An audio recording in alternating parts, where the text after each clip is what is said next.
तालचेर बालुगा ग्राम में 68तम दोलजात्रा अनुष्ठित। अनुगुल जिला तालचेर ब्लॉक बालुगा ग्राम में महाडंबर पालित हो 68तम 10 दोलजात्रा महोत्सव।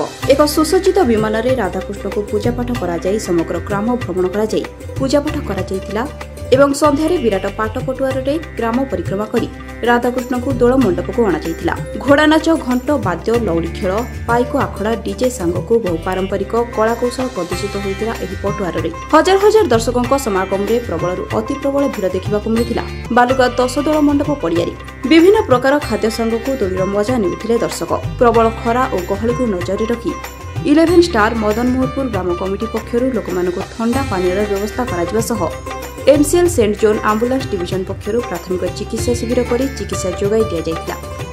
दर्शक मानक मनोरंजन पर दोलजात्रा कमिटी पक्षर पार्वती गणनाट्य यात्रा परिवेशन करथिले। एही यात्रा 3 दिन धरी चलिबो बोली यात्रा कमिटी सभापति रंगाधर नाहक प्रकाश करिसेंती।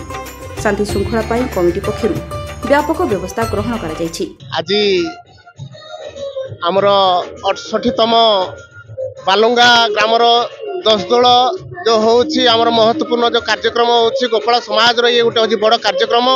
ए समाज ए जो यात्रा होची 10 दोल होची सेठी आमर बहुत क्राउड होची जोड़ा कि आमर यात्रा जगतर भी बड़ दामी पड़ीचंती एठी आ तापरे भी अछंती आमर टीम आमर एमसीएल एम्बुलेंस डिविजन जोड़ा कि आमर जते सब क्राउड एरिया रे अछंती सब लोक मानकर सेवा देबा पई सब बेला हम तत्परता रहिताउ। एणु आज ये जो कार्यक्रम रोची आम सेवा करने आम गोटे लक्ष्य रही जेकोसी जगार भी आम सेवा दे था।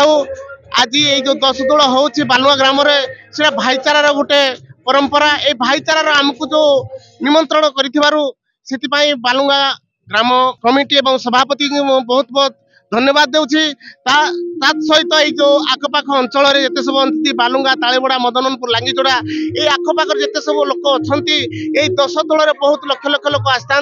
Talcher Shivprasad Behera report IUIA news.